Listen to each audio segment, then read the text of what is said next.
Hello and welcome to the Bayfield Revolution podcast. We are here with a brand new format for you guys. You can finally see us. We have Vinayak Banerjee in the Southampton jersey, and we have Jatin Chaudhary in the Chelsea jersey. And that's it. So, what's up, guys? How's it? How's the new format? Amazing. How's the new format? You liking it? बहुत हमारे 100 subscribers हो गए 110 और उसमें से 2 लोगों ने बोला है कि शक्ल देखना है Okay. we respect our subscribers wishes and like we're on video so it's going to be super amazing. JD, seeing after a long time, what's up? Super amazing तो होगा पर जितने दोस्त होंगे ना उनसे बहुत मजाक भी उड़ेगा भाई एक ग्रेट आदमी दिखा दे जिसके ऊपर मजाक नहीं उड़ा है, बोल। एलॉन मस्क तक का मजाक उड़ता है यार, क्या बात कर रहा है तू? देखते कौन उड़ाता है मजाक। आओ, जो भी उड़ाता है मजाक वो नेक्स्ट पॉडकास्ट में वो फीचर चीफ गेस्ट, ठीक है? Balance it out. And Vinayak, I've heard like you have a new some game for our subscribers. Tell us about that. First of all, to clarify things, like in the podcast also, we keep calling each other different names to what's actually our real names. So I'm not, my name is Vinayak Banerjee, but I've never been called Vinayak Banerjee. I've been called lots of names, but Chumpy is the name that I go by in this group. And similarly, Jatin Chaudhary is not Jatin, he's Chatta. And Vivek Tiwari is Tivu. So if you ever hear us saying these names, don't get confused. So just wanted to get that across. एक और मजाक का वो हो सकता है. But हाँ, तो हम सोच रहे थे कि like we want to make this extremely interactive with our subscribers and want to make sure we involve them as much as possible. So what we're going to do is every episode that we have, on the 3rd minute, we're going to show you a photo, and this photo is going to be something that has been memorable in the world of football. Say, for example, a photo of the World Cup final, right? And so we wouldn't be giving away any captions. There'll be no text on that, just the photo. And you, our subscribers, will have to guess as to what that photo is and why it's important in a footballing sense. और comment करना है answer के साथ. Top 10 comments में जो लोग सही answer करेंगे, they will get 10 points every episode, and when they hit 100 points, they will get a gift from us, which will be really cool. अभी reveal नहीं करेंगे, but it'll be a really cool gift. So please comment with the right answers and stay aware on the 3rd minute of this show. We will be showing you a picture. और tough होगा क्योंकि I know our subscribers are hardcore football fans, तो मजा आ जाएगा, देखते कितना knowledge है. JD का प्लान है कि वो खुद अलग-अलग अकाउंट से कमेंट करने वाला है टू विन द मर्चेंडाइज. ऐसा मार खाएगा ना तो रुक जा. फेक अकाउंट बना के खुद ही सब्सक्राइब करके खुद ही जीत रहा हूँ 10 प्राइज. मतलब मैं तेरे को मर्चेंडाइजिंग ऐसा कुछ नहीं होगा.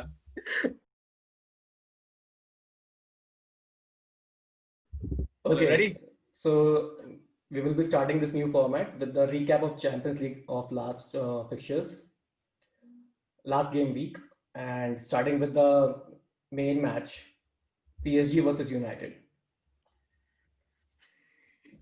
You both said that there is no hope for United. Ole is gonna get schooled by Tuchel. ये तो इसके चेहरे पे खुशी देखते हैं जब हम गलत होते हैं और पूरी तरह गलत होते हैं, ऐसे शिकूनी मामा की तरह ऐसे वो पास कर रहा होता है. अरे पर मेरे ख्याल से इसमें भी PSG बोला था ना, इस बार तो ये भी इन्वॉल्व था ना. नहीं भाई इन्वॉल्व नहीं थे. चैंपियंस लीग वाले में हम दोनों का 8 की भाई कहीं थे. But honestly speaking, I think I just think that was the strangest result in a long time. It just defied logic. First of all, PSG had injuries, but they had a strong enough team to beat United at their own turf. But kudos to Ole. I don't think he did anything that was. People are calling it a strategic masterpiece. It wasn't. All that he did was he played two right-sided defenders, Axel Tuanzebe, who had a phenomenal game, and Aaron Wan-Bissaka, who had the cover of Axel Tuanzebe to stop Neymar and Mbappe. And Thomas Tuchel, who is such a good coach, didn't see through that, and PSG were completely outplayed by a very, very average United. They should have lost by more goals. United were extremely good on the night, but PSG lost it. United didn't win this game.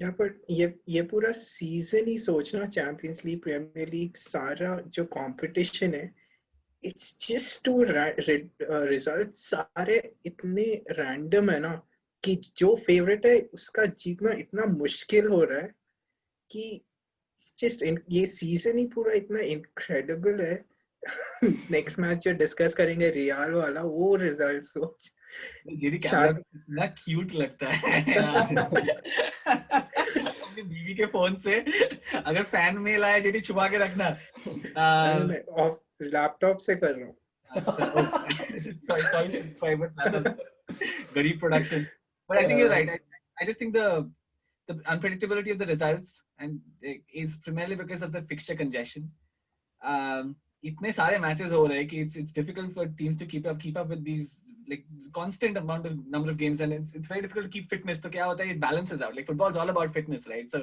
it balances these fixtures out and we're seeing incredible results but like this season it's just going to be this the only thing predictable is the unpredictability because of the craziness thanks COVID कुछ तो अच्छा किया है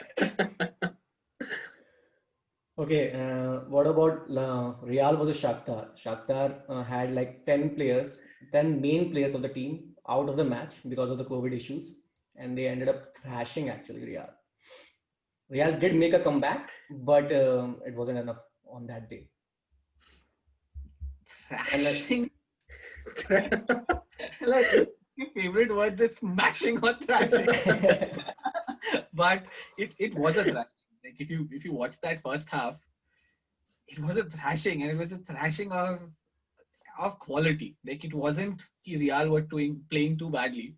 It was that Shakhtar came out of the blocks, and like it's just one of those games wherein like the team with zero expectations came out and absolutely blasted the 10-time, 12-time champions of the Champions League.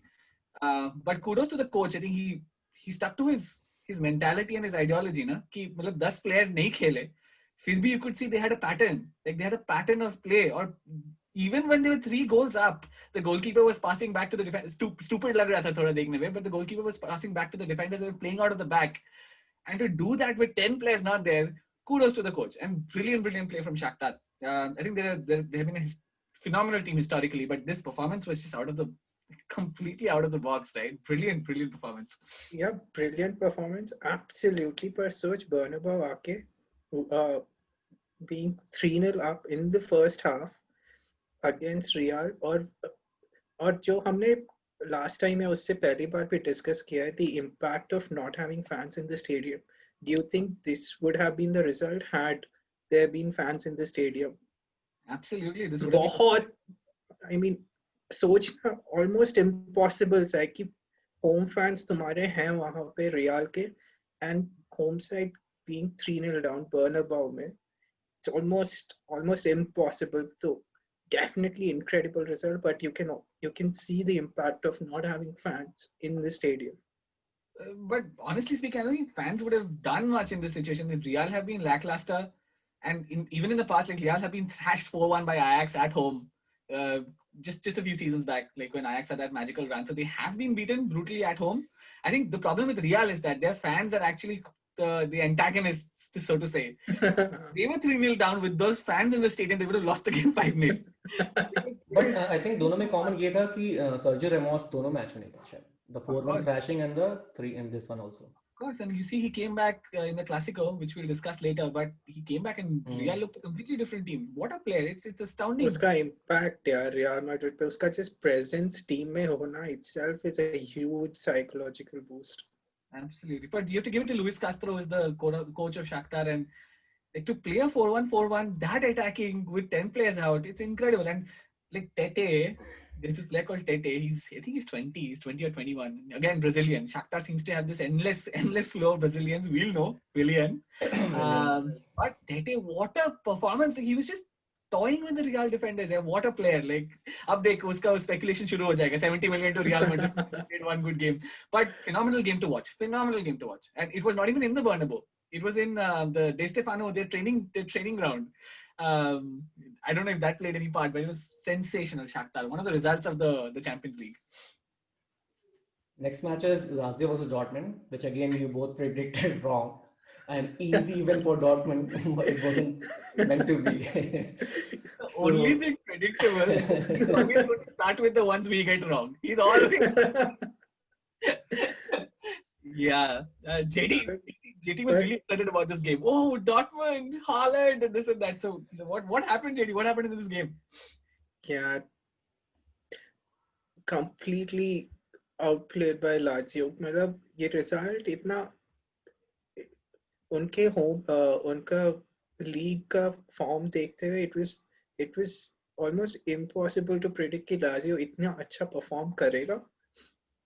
Immobile had a really good game for Lazio. Um, Dortmund somehow did not uh, get get their game going. Haaland, as usual, scored a Champions League goal, but that was just not enough for Dortmund. Absolutely. I think Lazio, to be quite honest, मैं match देख रहा था, they have a very strong midfield, very very strong midfield. They've got Luis Alberto, Sergio Milinkovic-Savic, and Lucas. So it was really strong, and they completely dominated Dortmund. And actually both the teams matched each other's systems with playing three at the back. And almost playing a 3-5-2, both of them. Dortmund were more like a 3-4-3, but similar. 3-5. They're cancelling each other out. But when you play such a dense midfield, like the team with the better midfield always wins, and Lazio had the better midfield, and it was shocking to see as to what how its predictions can be completely wrong, and Lazio have a strong core and a very very good forward going ahead. So kudos to them, but I was disappointed by Dortmund. I thought Jude Bellingham, after all he was built up to be, next Gerrard, and again like classic case of people completely overhyping English players and young English players. He had a poor game, really poor game. Substituted. Expected more for him. Youngest Englishman youngest Englishman to play the Champions League, Jude Bellingham. So lots expected, but just didn't show up. इतना pressure नहीं देना चाहिए बच्चों को. He's 17 years old. So next match is Bayern versus Atletico. What happened to the Simeone wall? So you guys like predict again. So it was meant to be a close match, but actually Bayern were like outclassed Atletico completely. It's again one of those results which make no sense whatsoever. Like before that game, Atletico had conceded 0.8 goals per game. Not even one goal per game. It was 0.8 goals for them. That was the sort of strength of the defense coming into this game. And they had a really good start. Like if you looked at the first 20 minutes, very, very level. I think Atletico edged it. But once Bayern got ahead, and every time they go ahead, it's just almost impossible to see them losing. Like it was incredible, like how the game completely changed as soon as they scored. I know it's a cliche in football, but like it's crazy, it's scary, like what Bayern can do. And again, like the kind of versatile players they have and who fit into different positions. Leon Goretzka is, I think, the most underrated player in Europe right now, and he's probably the best midfielder there is on planet Earth right now. The amount of work he puts in. Kingsley Coman, tactical understanding of the game, again underrated. I don't think people talk about him as much as they do about some other players like Leroy Sané. Yeah, it's like back to his best after 2 surgeries. Finally, he's back to his. Absolutely, and it's just shocking because the last season they had Philip Lahm playing right back, and they had Alphonso Davies playing left back in that stunning run they had. They completely changed it. They had Benjamin Pavard playing right back and Lucas Hernandez playing left back. And yet, like, it just doesn't seem like they're a different team. Like, Hansi Flick has done something. तूने क्या बोला? Philip Lahm? Philip Lahm? हाँ. Oh, sorry. Joshua Kimmich. Sorry. They're so alike. Edit करूँगा. They're so alike. It's like, sorry, like, they're so alike. But, like, it's incredible. And Joshua Kimmich can play anywhere in the pitch, and he's slotted into midfield. Yeah, he's supposedly the next Lamb. So he's supposedly next. I think he's 24. Like, उसको देख के लगता है वो 24 का है, but like the maturity in his play, it's insane. And Tolisso played the number 10, and he did such a good job, and he scored a goal. Incredible. Like I just think Hansi Flick has somehow he's cracked the code, and no matter who plays, like they seem to just gel. And what a performance! Thrashing Atletico Madrid. I don't think I've ever seen that happen. Like it's just insane. Simeone crushed Simeone. Same यार. Even Atletico कोई भी match में, even after they go one down, it doesn't seem like they'll concede another goal. But Bayern का attacking onslaught यार, impossible है उसको defend करना. They just keep attacking you non-stop. Unbelievable. Done. Okay, so now next part, the favorite part of our podcast, the predictions for the next, the predictions. So we have like 4 really good matches in the next Champions League, starting with United versus Leipzig. I, I am going to put my hand up and I'm going to say that I can't see United taking anything out of this game. Uh, I know I've said this before. I've gotten it absolutely wrong, but the reason I'm saying this is because Julian Nagelsmann is probably the best coach in Europe right now. Even after losing Werner, the job that he's done at that club is sensational. And I really hope he beats United. And I think he has the tactical acumen. Even Thomas Tuchel does, but he didn't have the options available to him. But Leipzig look a really strong team. They're a German team, so they're not going to succumb under too much pressure. So I think it's going to be a Leipzig win. Let's see what Ole has to offer. Like he can play two right backs again, but like we saw against Chelsea, if it's not a team which is constantly attacking you and leaving a lot of space behind, it's impossible for your front three to get any sort of creativity. I think Lampard showed us as to how to keep those three at bay.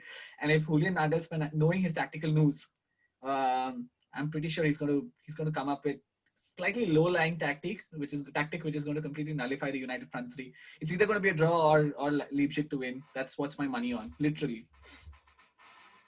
I think it'll be a draw. I definitely don't see United winning this one, but your season has been just unpredictable. But I hope it'll be a draw. Because if they win, then another prediction will go wrong. That there is no way United will qualify, and if they are going to qualify, exactly. Then. No, but even if they win, like there's a possibility. There's a possibility. Not through all competitions where they don't qualify, so they win. It's too early. But I just think imagine if PSG loses. I don't think that's going to happen. But just imagine, like if PSG loses, like that's going to be catastrophic for Thomas Tuchel. He's going to be sacked probably. He's got a huge severance package, so that's why they're not sacking him, because they'll have to shell out millions. But like incredible, right? To think of PSG getting knocked out in the first two games. PSG league में भी इतना कुछ खास नहीं कर रहा ना. I think they've already lost a couple of matches in the league. So for PSG इतना कुछ खास नहीं कर रहे is not winning the league by 30 points. So they'll win the league by 10 points. That's not खास. वही ना, because they've already lost two matches, which is a horrible result for them. They lost two matches and I think they've scored 13 or 14 goals in the next three. So they're playing, no offense to any teams, like they're playing teams like Dijon and Nice, and like Nice used to be a good team.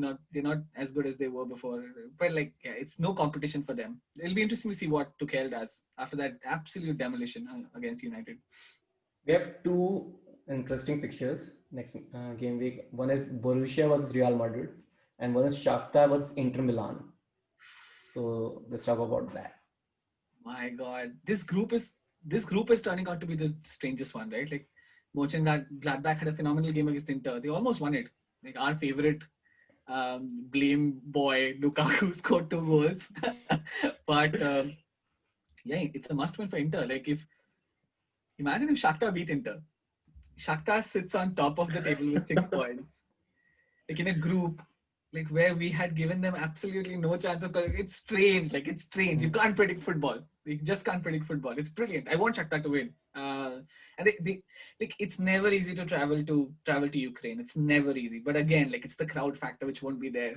Otherwise, I would have said Shakhtar are the favorites after what they did with Real Madrid. But I just can't see that happening. I think Inter are going to edge it. JT, Real versus Borussia. Real. I think Real should definitely edge this one. I think they'll definitely want to show that that was a one-off result in the Champions League, and they will want to come back on the top. It's going to be a difficult game. Yeah, with Ramos back, I think they should win.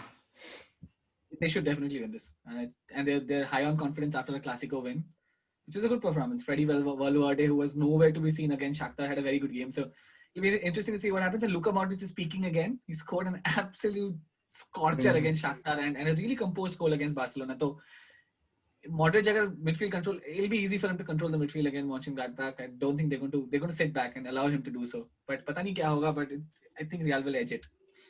Okay, the final match and the blockbuster: Cristiano Ronaldo versus Lionel Messi. भाई का positive आया क्या?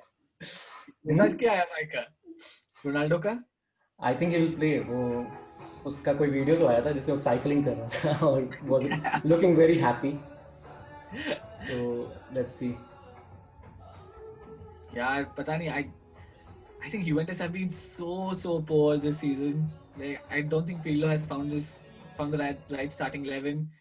It's too old a defense with Chiellini and Bonucci. Like last 12 साल से उन दोनों को देखे जा रहे हैं हम लोग. It's a bit stale, their defense, and they lack a bit of pace to play the system that Pirlo wants them to play.